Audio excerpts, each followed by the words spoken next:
Brandon Allen, I got to give it up for this guy because took his knocks early in his career, shoulder injury, played through it.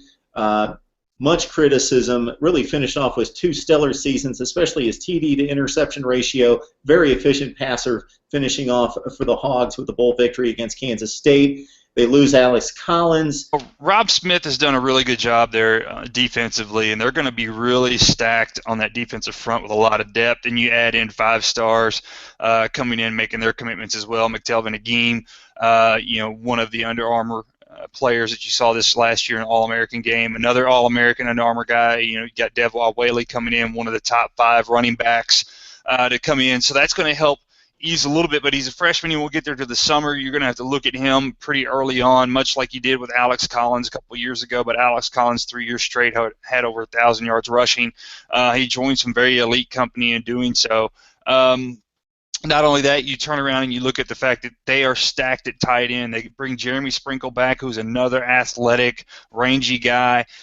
He can block. He's really deceptive at times. He's really good at getting open in zone defenses. So he's a guy that you could toss it to over the top.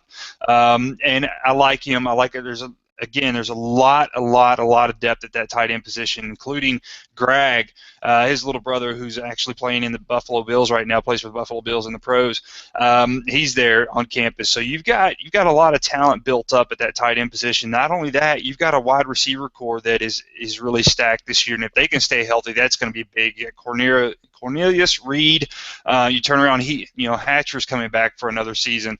So you got some talent there for whoever the quarterback is. The key is really going to be at the running back position, who's going to step up and be your starter there, because we don't know if Raleigh Williams is going to be back until this fall due to his injury that he suffered this season. And if that's the case, then you're going to really have to lean on a freshman. Then you've got Cody, Beast Mode Walker back there as well. Big guy, 6'2", 250. Could put a hat on you and move the pile if he needs to. Offensive line, there's going to be some transition, but you get Big Dan Skipper back, going back to that left tackle position, a guy who's 6'10", a real 6'10", not this fabricated, we're going to give him a couple inches on the roster here. He's a big boy, so you got him out there on your, taking care of your blind side. So I think Austin Allen's probably going to be the guy. He's the leader in the locker room. He's the leader and outspoken. This guy is really tough. If you'd have seen any tape of him in high school, you'd know that this guy can take a beating and keep on. And he's a guy, he's much like his brother, and he can roll out and he can make the plays with his feet if he needs to. But you got to credit Dan Enos and what he was able to do from Central Michigan, coming down, being an offensive coordinator, and making this passing offense one of the better passing offenses in the SEC this last year with Brandon Allen at the helm. It's that big of a difference. Dan Enos, being a former quarterback at Michigan State himself, made a big impact on Brandon Allen.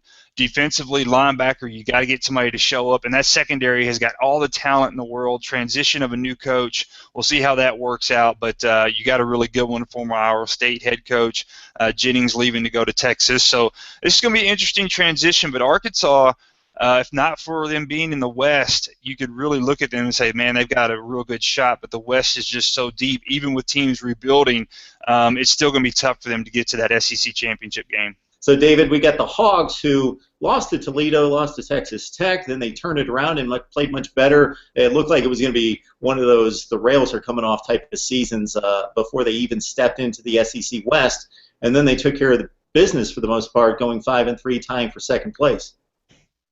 And, yeah, I'm going to jump on Chad's bandwagon there. I think a lot of credit goes to Dan Enos and Bret Bielema for, bringing him in. And, I think noticing that ground and pound, you can't rely so much on that in the SEC. So Bielema, I think, was smart enough to go and get a guy who could come in and open up that offense just a little bit.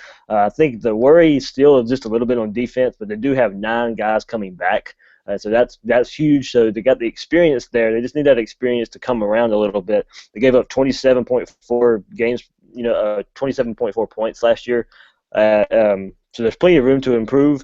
But, I think a lot of that improvement has to come in the secondary. It was they were second in the league in rushing, so you got to fix that back end. And Chad said there's plenty of talent there. They've got the guys, and they've got the right personnel, and they got the right coaches. But what do they need?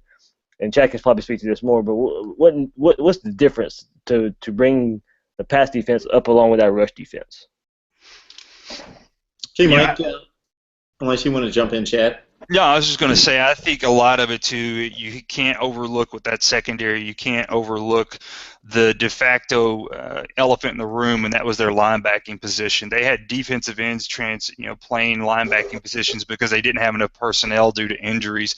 And when your linebackers are really great at making the rush, like you saw with the defensive stats that David pulled out, it's easy to do that. But whenever you're getting thrown over the top or you're trying to keep up with an athlete like an O.J. Howard coming over the top, it's really hard when you don't have the guys in place personnel-wise. They haven't recruited there very well the last couple of years. So I think that's going to be an area of emphasis because they actually have 3 legitimate linebackers, guys who played linebacker in high school, coming in to play linebacker this year. So hopefully that's something they can shore up. But you're right, David. I mean, they've got to. The passing defense was atrocious for Arkansas. Mark talked about the losses to Toledo and Texas Tech. Then you look at the games against Ole Miss and Tennessee, where Arkansas looked really good. They finished very strong with a nice bowl win against Kansas State. So I think what Bielema and the coaching staff are really going to have to find is depth and consistency. Chad talked about the linebacking woes on defense for the last couple of years. That speaks to the depth. Dave, you're right. They returned 9 of 11 starters. I'm really interested to see how that defense, if they're able to turn the tide this year. And we look at consistency. We talked about it. They lost Brendan Allen, Hunter Henry, who I think was their most valuable player last year. I think that tight end position is so key in the SEC because it creates so many matchup troubles for the defense. They lost Alex Collins and then 3 offensive linemen. So I think when Bielema looks at the coaching for this spring, he's really going to focus on consistency and depth, which I mean every coach does, but it's going to be critical for Arkansas. I see Arkansas kind of like South Carolina in the East or maybe Kentucky. They're a team with a ton of talent that has the chance to win the division. They just can't seem to get over that middle division hump into the competition to win the division. They're a lot like Tennessee. They've been on the hype train for the last couple of years. If they're not able to get up to 8 or 9 wins this year, you might see some people start coming off the Arkansas bandwagon. So I really think, Mark, depth and consistency is what Bielema is going to be looking for from a coaching staff perspective this spring.